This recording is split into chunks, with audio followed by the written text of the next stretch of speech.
Alright guys, it's BLM here. It's time for another video. This is going to be another review. This is going to be a review of The Power of Pink, which is an episode from Power Rangers Lost Galaxy.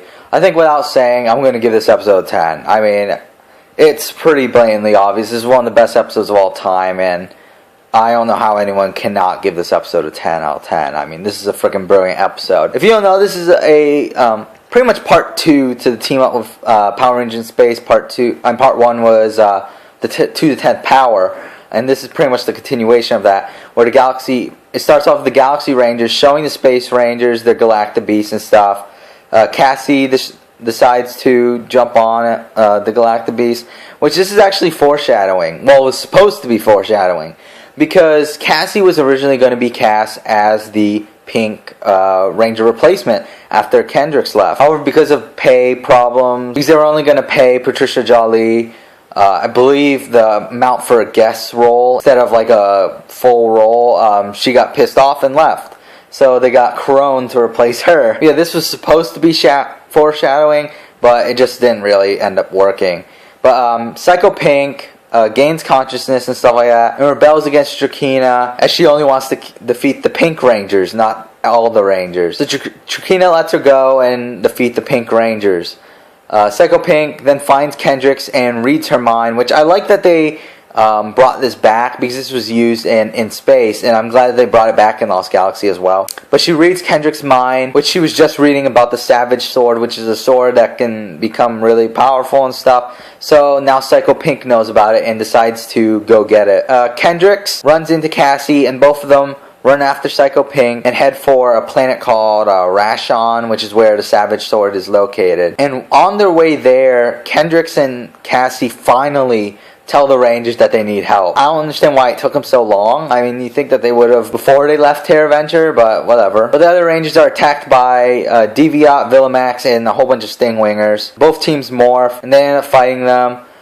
Psycho Pink finds the Savage Sword and pulls it out, and then Cassie and Kendricks arrive, who end up battling her and are pretty much like completely defeated. Like, they have no shot.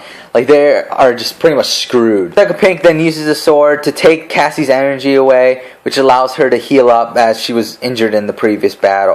Cassie demorphs, and her morpher falls off, and Psycho Pink uses this as a chance and stabs her morpher, which creates like a humongous storm. I like that she went for the morpher. I mean, this is something that isn't seen in Power Rangers that often, where the enemy actually goes after the morpher itself. I don't know why it's not used more often. I mean, you would think that that's like a basic idea that most people would think of. Something I didn't like about this episode, though, I think one of 2 flaws is the fact that Mike was never used in battle. He was only in a couple scenes on Terra Venture, where he was telling the commander that something was wrong and stuff, but he was never actually used in battle, which is kind of disappointing. But yeah, this storm and everything turns Psycho Pink into her monster form, and she ends up growing. And the other Rangers who defeated Deviat and Villamax and the Stingwingers arrive in the Galaxy Megazord and are able to fight off Psycho Pink, but not really with much success. But this entire Megazord battle was American footage, with the exception of the transformation scenes and stuff like that. But the actual battle itself was American footage, and it's awesome to see, because there's not much American Megazord battles, and I love it whenever they do it, because the quality is so much better than the Japanese version. The energy from the storm actually reaches Terra Venture, and it could threaten destroying it. And after that, the Space Rangers end up showing up in the Astro Megazord, and it's so awesome to see these 2 Megazords fight together. I mean, it's very rare, and actually I don't believe it's ever happened in American footage in Team Up where the Megazords actually battled with each other. I think this was the only time, because the only other time it happened was in Trakina's Revenge, but that was all Sentai footage from the movie Go-Go 5 versus Gingaman. So I believe this is the only time, which is really awesome to see. And the 2 Megazords are able to finish off Psycho Pink. This is something I don't quite understand, because they make out Psycho Pink to be such a freaking like powerful being that she's able to defeat Kendricks and Cassie. I mean, she's one of the Psycho Rangers who are known as like some toughest villains in Power Rangers history. Yet she gets defeated by 2 Megazords finishers, which aren't really like that strong of Megazords, to be honest. I mean, the Galaxy Megazord wasn't even in its Lights of Orion mode, as it couldn't without Kendricks, and Astro Megazord was the weakest Megazord from its season. So it's really surprising that Psycho Pink was defeated by 2 pretty weak Megazords, but I guess it's plot convenience and stuff, but whatever. Kendricks decides to charge into the storm to stop, well, one, from Cassie from her pain, because she's having a lot of energy drained from herself because her morpher is being destroyed, and also Teraventure from destruction. So she runs into the sword and is able to destroy the Savage Sword. However, right when she does that, it explodes and she ends up dying, which this is the only time that main Power Rangers actually died in battle. And it's awesome. I mean, it's kind of sad in a way, because the reason why Kendricks was killed off is because she actually had cancer. The actress, Valerie Vernon, actually had cancer at the time, and she had to go through chemotherapy and stuff. So she had to leave the show for a certain amount of time, which is kind of sad. But at least the writers took advantage of that and were able to make a phenomenal story out of it. So Kendrick's spirit appears and tells them that she'll always be with them, and the Quasar Saber ends up flying off into space. Cassie then picks up her Astromorpher, which has been repaired by Kendrick's right before she left.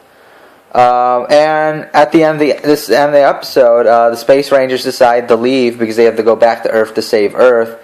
And the Rangers say their goodbyes, and the Galaxy Rangers are pretty much left, not hopeless, but kind of. They lost one of their Rangers. They lost one of the Rangers and also the Quasar Saber.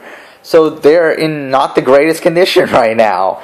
But yeah, that's the end of the episode. So yeah, this is a brilliant episode. I absolutely love this episode. One thing that I haven't mentioned, there is a couple errors in this episode, kind of, with the Megazord. It's kind of unknown how they formed the Galaxy Megazord without Kendricks there. Then again, this also happens in Journey's End, where the Megazord just appears out of nowhere. It's probably because they're living beings, but this is never actually really explained. And the other problem, which is actually pretty much the only problem with the episode, is the cockpit shots. The cockpit shots were from different episodes because they were taken from the Sentai.